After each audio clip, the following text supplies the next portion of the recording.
Tayo guys, ang oras ngayon ay 6:13 ng umaga.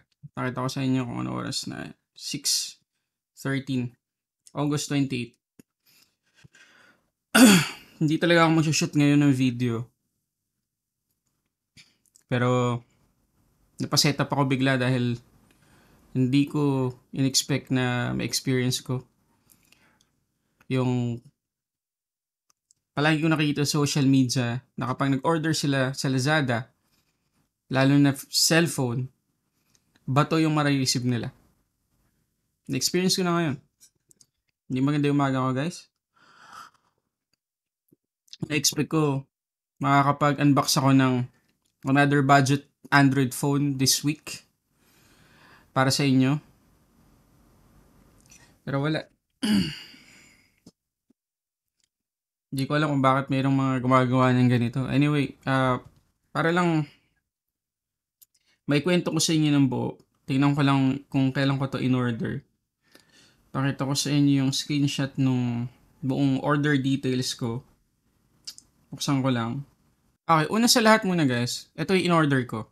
Okay? ZTE V40S na 6128. Natuwa ako kasi from 10,999, 7,599 na lang. So, mura ko siya nabili. At saktong-sakto yan sa susunod na video sana natin dahil alam ko magugustuhan nyo to. Binili ko siya sa mismong flagship store ng ZTE. Talaga in-expect to. Mag-edit sana ako ngayon eh. Anyway. So, pag tinignan ninyo yung store, pag in-open natin, flagship store, kita nyo naman. Hindi ako bumibili sa hindi flagship store. Yan ang napaka logical na rule of thumb dito sa Lazada. Kapag bibili ka hanggat maaari, Lazada flagship store, Lazmall. Okay? Para alam mo na, safe ka kapag bibili ka. Okay? Pero parang hindi na ngayon. Parang nawala yung peace of mind ko na kahit sa Lazmall flagship store ako bibili, safe yung item na matatanggap ko. So, Lazada, sana nakikinig kayo, no? Hindi dapat nangyayari to. Hindi ko sinisisi ZTE store. Ang sinisisi ko dito, hindi naman sinisisi, pero yung feeling ko talaga, nagpalit ng item, hindi na yung ZTE. Hindi CTE. Hindi nila sisirain reputasyon nila para sa 7,599 pesos. Ang dami nilang binibentang magagandang phone. Kita nyo naman. Diba? Ang dami nang bumili sa kanila. And personally, nakakausap ko yung ZTE. Nakakausap ko sila kapag merong bagong Nubia. Alam niyo naman yan. Pero this time, gusto kong bumili sa kanila, maging normal customer. Yun nga, yung bibilin sana natin, yung V40S nila. So again, hindi sila yung pinagsuspetsahan ko. Hindi sila. May tiwala ako sa ZTE. Yun lang, may isa pang reason kung bakit hindi sila yung pinagsuspetsahan ko. Ay, pakita ko sa inyo yung box. Nabidyohan ko guys. Ito yung isa siguro sa lesson na natutunan ko dito. Kapag may na-receive ka yung item, buksan nyo agad. That's it. Kasi nung na-receive ko yung item, kailan ko ba ito na-receive? Pakita ko pala sa inyo yung buong order detail, no? Nakalimutan ko, wait lang. Kasi hindi talaga planado itong video to, guys. Itong video na to hindi to planado. Medyo magulo. Ito. Pakita ko muna sa inyo. Ayan. So, in-order ko siya ng August 20, I think. August 20, hindi August 21. August 21 siya na-pack, tapos ready to ship. Okay? Tapos, August 22, na-pick up na siya ng Lex. Okay? Nakalagay dyan, May Kawayan. So yung sorting center, May Kawayan. Makikita nyo naman, departed from sort center, arrived at sort center, May Kawayan. Okay? May Kawayan. Sort center. So pakita ko sa inyo yung box, guys. Para lang maintindihan yung sinasabi ko na hindi yung ZTE yung sinisisi ko dito. Naman tayong kape.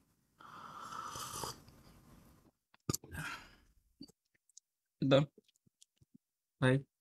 So, sorry. Naano ko pala. Hindi ko pala naipakita sa inyo kailan to dumating, no? Dumating to nung August 23. So, 5 days na rin na nakakaraan. Yun yung isa sa mga lesson na natutunan ko dito. Open nyo agad. Open nyo agad. Nagkataon lang kasi talaga na sobrang busy ko. May inuuna akong ibang gadget, phone, tsaka edit. So, kapag may dumating na bagong item na in-order ko from Lazada, tinatabi ko muna. Hindi ko agad ino-open. Naghihintay ako ng right time na available na ako. Okay, para relax yung pag-shoot ko ng video. Wala na ako ibang iniisip. So, yun yung ginawa ko. So, kita nyo naman 5 days na mula nung dumating sa akin. So, kanina, ito siya guys. Ito yung sinasabi ko sa inyo. Ba't hindi ZT yung sinisisi ko? Kita nyo yung box. Keemstar. Hindi Keemstar sinisisi ko ha. Hindi Keemstar. Pinalitan yung box. Feeling ko lang. Pinalitan yung box. Kasi hindi ko naman sa Keemstar in order eh. Hindi sa kanila. So, Keemstar, hindi ko kayo sinisisi dito ha. Nadrag lang yung name nyo kasi yung box na ginamit, Keemstar. Okay. Isa pa sa mga kailangan ninyong tandaan guys. Kagaya ng sinabi ko kanina, pagdating nung item, i-open nyo sa harap nung nag-deliver sa inyo. Yung nag-deliver sa amin, ano na yun, trusted na namin yun. Ilang taon na sa amin nag-deliver yun. Nag-deliver na sa akin na laptop, napakadaming cellphone, at iba pang mga appliances dito sa bahay. Trusted na namin yun. Wala siyang kinalaman dito. Okay? Tsaka nung dineliver niya, naka-bubble wrap talaga. So, yung bubble wrap kaninang umaga, siguro mga 5:40 something. Ginupit ko, tinanggal ko. Pero, nung nahawakan ko na yung box, nakita ko na may damage yung box. Ito makikita nyo naman. May damage. Kasya talaga yung kamay. Kasya talaga. So, madali siyang palitan. Madaling ipasok kung ano mga item.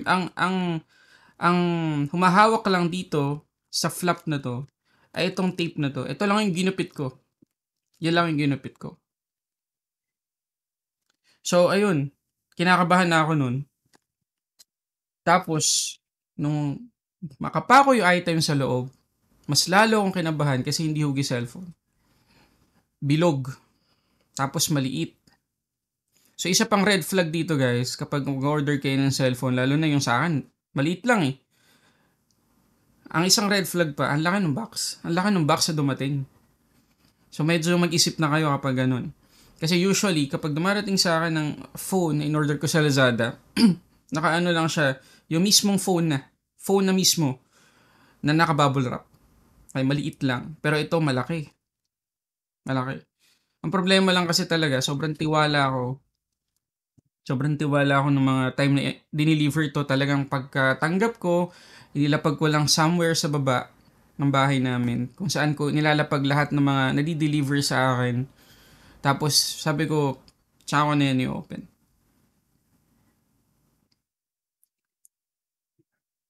Mapalas pakiramdam guys. Naiintindihan ko na ngayon. Well, naiintindihan ko naman dati talaga. Yung mga nakaka-receive ng bato, imbes na cellphone, masakit talaga. Lalo na kung pinag-ipunan natin ng pera. Mas naiintindihan ko na ngayon. So, Lazada. Sana matigil na to. Sana matigil na to. Wala naman akong specific na sinisisi.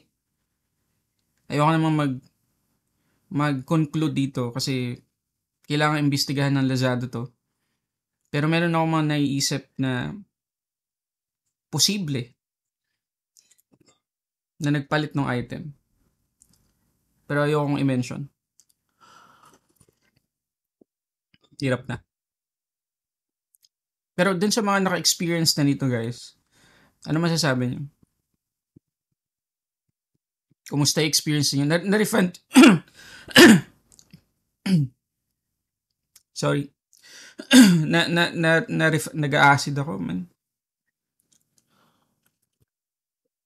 Na-refund nyo ba agad-agad? Kasi nung nakita ko kanina na bato yung laman, inano ko na, ni-refund ko na agad-agad. Sinend ko yung video sa kanila nung ginupit ko yung tape nitong box, nung ginupit ko yung bubble wrap nung bato. Video ko yun, sinend ko sa refund. page ng Lazada, which is yung sa ZTE. Medyo naabang ako sa ZTE kasi ako, bahala ni Lazada mag-imbestiga. Kasi kung para sa akin, hindi ZTE may kasalanan, hindi ko pa rin alam yung full picture ng pangyayaring to. So, bahala ni Lazada. Pero sana ma-actionan ng Lazada. Hindi lang tong sa akin. Lahat sana. Sana makagawa sila ng protocol na magsisecure palalo sa mga item na in-order natin. Lalo na itong mga cellphone. Kasi ang dali talagang palitan ng cellphone sa box. Napakadali lang. Kita nyo naman, nalusot to. Nalusot eh. Kasyang-kasya yung kamay. Okay, so, kinat ko muna yung first video ko. So, ang oras ngayon ay 8:37 na. Ayan, 8:37. Nakapag-almusal na kami. Actually, nakapag-start na ako mag-edit. Yung pinapanood nyo kanina. In-insert ko lang tong part na to. Kasi, gusto kong ipakita sa inyo na nag-reply na yung Lazada sa refund request ko. So, remember, nag-submit na ako ng refund kanina. Agad-agad yun. Before ko gawin or i-shoot yung video na pinapanood nyo kanina, nag-request na ako ng refund. Okay, so ito guys yung result. Pakita ko sa inyo para alam nyo lahat. Ayan.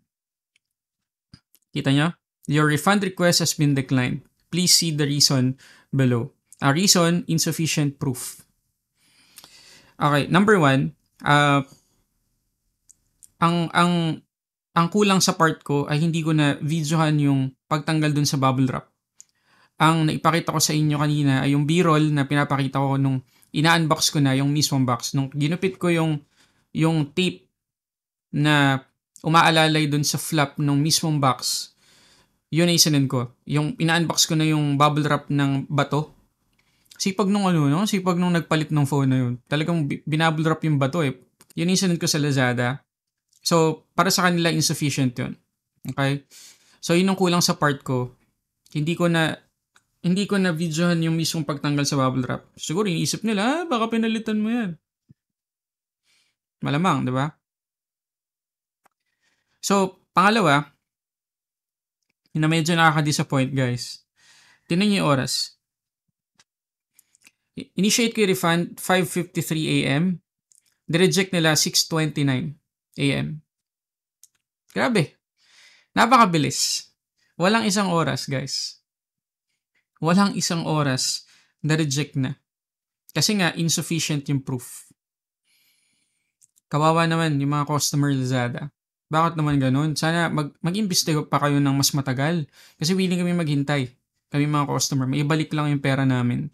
Isipin nyo, 7,599 pesos ko. Wala na. Wala na. Hindi man lang kayo nag-imbestiga pa. Sayang naman. Sayang yung trust namin. Alam nyo kung bakit hindi ko na videohan yung pagtanggal dun sa bubble wrap, Lazada? Kasi sobrang laki ng tiwala ko sa inyo. Sobrang laki. Alam kong hindi nyo rin gusto yung nangyayari na to. Hindi nyo to plinano. Wala talaga to sa vocabulary ninyo. No? Hindi ko kayo 100% biniblame. Pero may mali din kayo, syempre. Kasi dapat dagdagan nyo yung protocol nyo. Una sa lahat, sa mga sorting center, lagay nyo ng CCTV or maglagay kayo ng additional step para ma-secure yung item ng mga customer ninyo. Kahit madagdagan pa yung waiting time namin sa delivery, okay lang. Basta ang darating sa amin ay yung mismong item na in-order namin. Yun ang importante. Okay? Tapos, sana naman, bigyan nyo ng time yung pag-imbestiga sa return. Tulad nito, walang isang oras, nireject nyo agad. Hindi man lang kayo tumawag sa akin. Hindi man lang kayo nanghingi muna ng additional proof para pang support dun sa una kong nasend. Kasi kita nyo meron na mga note dito guys. Ayan, may note dito na file another refund request then attach additional proof. So, ibig sabihin, pwede pang mag-send ng additional proof. Pero tingnan nyo to. Dito sa baba, ayan, merong modify request. So, pipindutin ko yan. Babalik ako dito. Pipindutin ko yung refund request. Paulit-ulit lang. Ayan, umiikot lang tayo guys. Wala nang ibang buttons dyan. So wala na. Wala din. Hindi rin ako makakapag-request ng refund or return. So ito pa isa sa mga kailangan ninyong ayusin Lazada. Wala na oh. Kawawa naman ng customer nyo. Kawawa naman kami. Sayang yung pera. Paano kung 20K. Yung pinambayad ko sa phone, wala na. Wala na. Ganun-ganun lang yun. Masakit yun. Masakit sa amin yun, Lazada. Nakaka-disappoint. Gaya ng sinabi ko kanina, hindi ko na videohan yung mismong pagtanggal sa bubble wrap. Kasi sobrang laki ng trust ko sa inyo. So, ang isang lesson dito guys, kapag na-receive nyo yung item, kagaya ng sinabi ko kanina, unbox nyo agad, pati yung pagtanggal ninyo sa bubble wrap, videohan nyo, hanggat maaari kaharap yung nag-deliver para may testigo din kayo. At least, mare-return nyo agad. Kasi parang ang hinihinging proof ng Lazada, yung yung buong item ng pag-unbox. Paano nga kung hindi namin na-videohan? Lazada, kasi ang laki ng trust namin sa inyo. Wala din naman nakalagay dun sa bubble wrap na note na kailangan videohan yung pag-unbox for security, for proof. Dati may mga ganun guys, di ba? May mga ganung tawag dito, note sa mga delivery. Pero tinanggal na ulit ng Lazada. Naunawaan ko naman kasi isipin nyo, hindi aalis yung nag-deliver sa atin hanggat hindi natin na-unbox yung item na i-receive natin. Kawawa naman ng rider. Madedelay siya hanggat di natin na-unbox yun. Bividyohan niya kasi. Isa pa,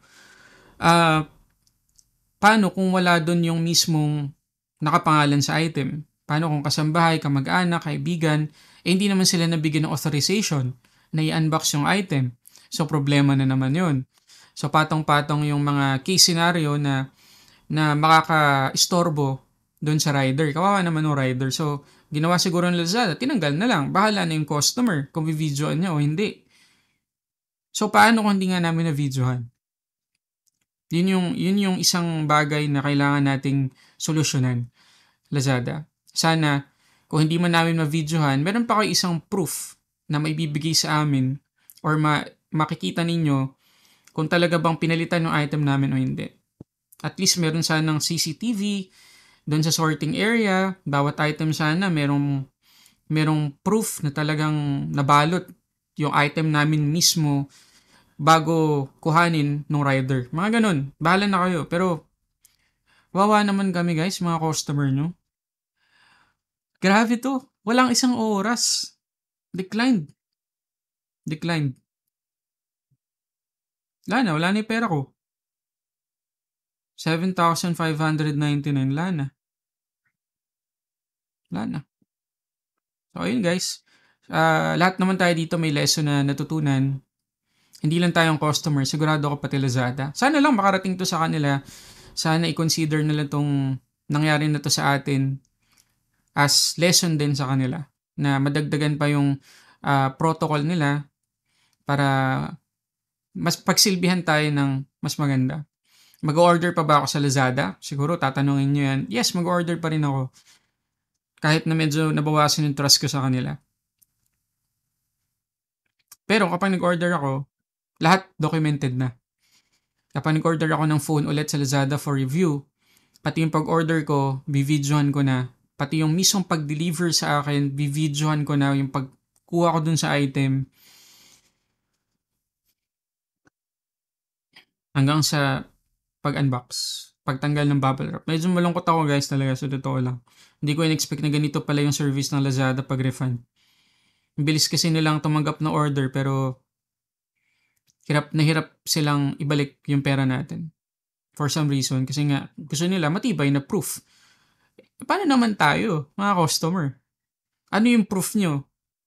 O anong proof ng Lazada na maibibigay sa atin kung bakit nila decline yung refund request natin?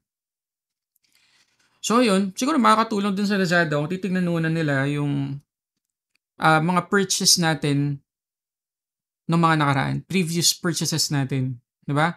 Ba't hindi muna nila tingnan yung previous orders natin? Tayo ba ay matagal nang umu-order sa Lazada?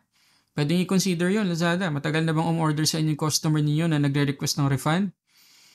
Meron ba siyang history na nag-refund na before? Mga ganun. May mga references, di ba? Hindi yung di lang kayo na-satisfy dun sa video na sinend namin as proof, di-decline nyo na. Wala lang kami magagawa sa pera namin. Kawawa naman kami. So yun guys, yun lang naman. Wala tayo natuto dito. So yun muna guys, maraming salamat sa panonood. Sana kahit papano nakatulong tong video na to. Okay, para sa samat-saring unboxing reviews, this is Sulit Tech Reviews.